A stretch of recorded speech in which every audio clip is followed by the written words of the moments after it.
Alors, je tiens à préciser de suite, puisqu'on va parler de Luis Enrique, j'ai, pour lancer cette partie, parlé de pépites. Et ça me fait plaisir de remettre les choses dans son contexte, parce qu'il y a beaucoup, je vu aussi beaucoup de médias dire si Luis Enrique est une pépite a été présenté par une pépite, par Villas-Boas, il lui met la pression parce que Villas-Boas a parlé de pépite, donc on va s'attendre à un super joueur. Rappelons le contexte, quand Villas-Boas a parlé du mot pépite pour Luis Enrique, il interpellait un journaliste en lui disant « c'est une pépite comme vous les appelez ». Donc comprendre ce terme qu'on entend souvent dans les médias. Il s'amusait de ça et il n'a pas qualifié lui-même directement Luis Enrique de pépite.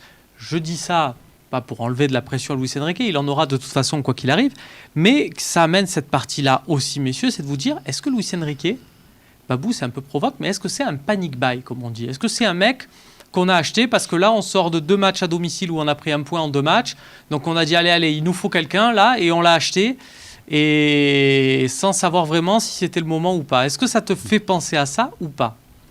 Écoute, j'espère pas, mais non, ça me fait pas penser à ça, tout simplement... parce que j'ai confiance en Villas-Boas.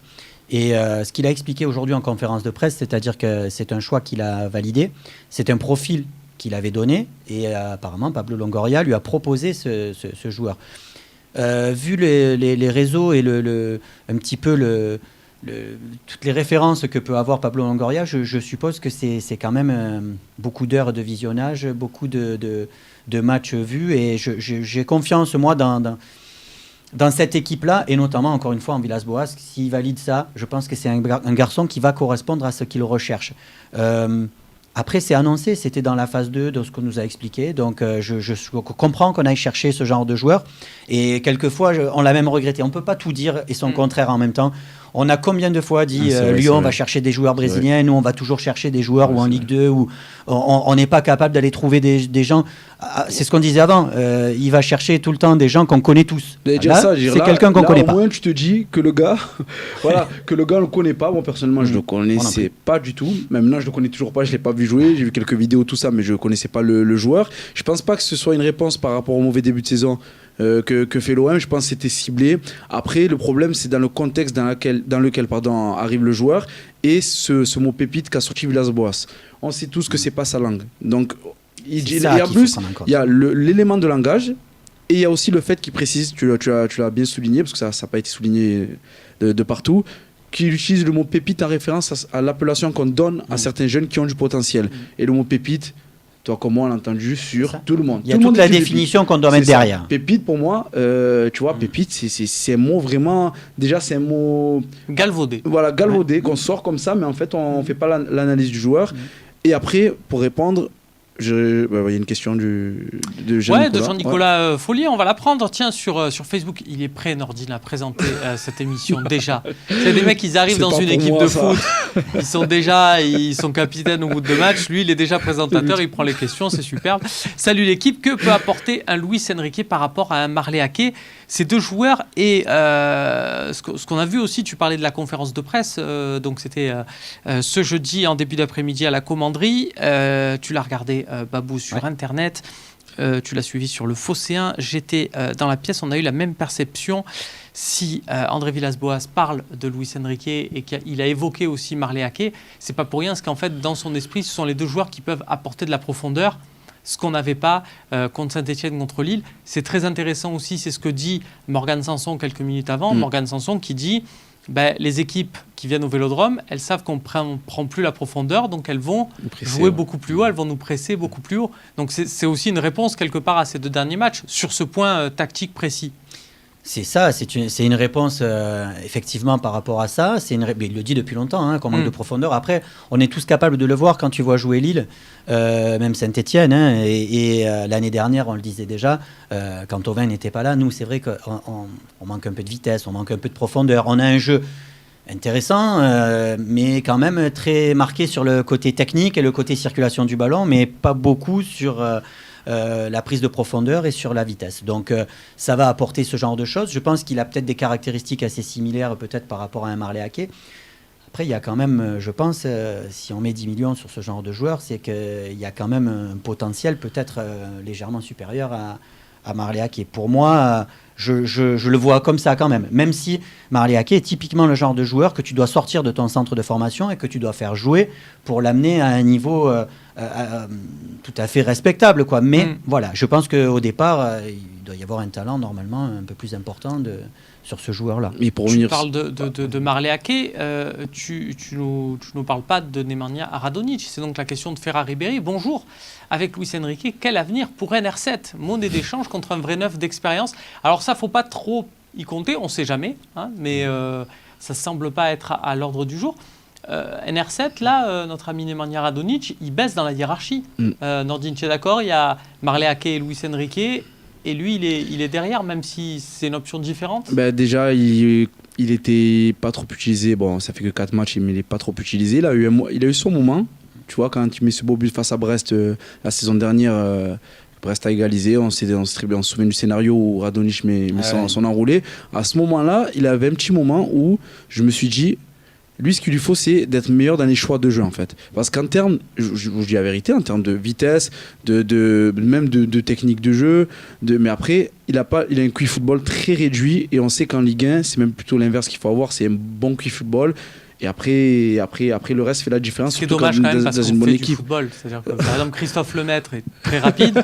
Bon, il a un QI football un peu plus faible. Je pense. Bon, ça pose pas de souci parce qu'il fait de l'athlétisme. Le problème de Nemanja Radonjic, c'est qu'il fait du foot. Voilà. Et pour revenir sur j'entends beaucoup depuis le début de saison, ouais, il faut un 9, il faut un 9, il faut un 9. C'est vrai que ça compte dans une équipe. Mais actuellement, pour moi, c'est pas le problème. Il faut un 9, ok, pour pallier à la Ligue des Champions, pour jouer sur les deux tableaux. Sur ça, je suis d'accord. Mais si on parle de ce début de saison, tu joues un match par semaine, tu en as joué 3 là, cette semaine du coup, mais c'est l'animation qui est faible. Et tu disais qu'on a un jeu technique de base. De base, oui, on a pris des joueurs comme Rongier qui pouvaient avoir cet abattage technique et à la fois jouer dans les petits espaces. Je dis la vérité, ce milieu de terrain devient le point faible de l'Olympique de Marseille. Et après, le problème, c'est que, en parlant de profondeur... Le milieu de terrain, tu parles des 3 ou tu parles... Le problème, non, je parle pas des 3, pardon. Parce que ça, pour moi, c'est quand même... ça faisait longtemps qu'on n'avait pas eu ce niveau-là au milieu de terrain, pour moi. Mais le problème de ça, c'est que quand tu veux jouer comme ça, un jeu de possession, il faut que tu as des joueurs qui sont au-dessus de la moyenne techniquement et que tu aies une animation huilée. Là, c'est assez stéréotypé. Payet et Thauvin ne demandent pas d'en profondeur, comme disait Sanson. Bon, je pense qu'il parlait d'eux, mais on allait parler du secteur offensif. Et le problème, c'est que quand tu demandes que le ballon dans les pieds, il faut avoir une technique exceptionnelle. La seule équipe que j'ai vu demander le ballon que dans les pieds, c'est le grand Barça de Guardiola, qui avait Iniesta, qui avait Xavi, qui avait Busquets, qui se déplaçait beaucoup, qui jouait sur 2-3 touches, mais qui était au-dessus. Mais quand t'es pas au-dessus, il faut courir plus que les autres. Et même les grandes équipes européennes actuellement, ça court. Liverpool, les 3 de devant, ça court. Même le Real Madrid, les joueurs ils courent pas trop, ils perdent. C'est compliqué le football, il faut courir. Après, la technique va venir, vient en jouant, mais il faut courir, il faut faire des appels. Et c'est ce qui m'a déçu sur le comportement de Payet, même le comportement de Thauvin qui d'habitude prend un peu plus sa profondeur. Là, c'était que les ballons dans les pieds. Et au final, là, la profondeur, c'était Morgan Sanson qui essayait de la prendre. Il partait peut-être d'un peu loin. Ouais, il se projetait. Et il a reconnu lui-même ses courses étaient un peu décousues. C'est-à-dire qu'il a peut-être des chiffres de kilométrage assez intéressants sur le match. C'était peut-être pas utilisé à bon escient. Il y a Beethoven qui nous dit, avec l'arrivée d'Enrique, peut-on espérer un 4-2-3-1 avec Payet en 10 ? Alors, on précise justement que sur le dernier match, l'OM évoluait en 4-2-3-1 parce que Morgan Sanson était numéro 10 et tu avais Rongier et Camara qui jouaient milieu défensif. Mais c'est vrai que quand on dit 4-2-3-1, tout le monde espère un peu retrouver ce rôle de Payet en 10. Ça ne semble pas du tout être dans l'esprit d'André Villas-Boas. Est-ce que tu es d'accord avec ça ou... Complètement.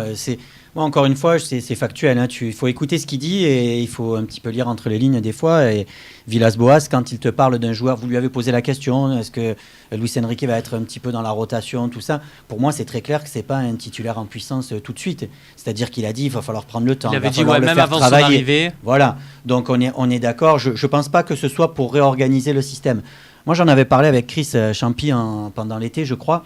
La seule chose qui, pour moi, pourrait entraîner un changement de système, ce serait un départ de Sanson.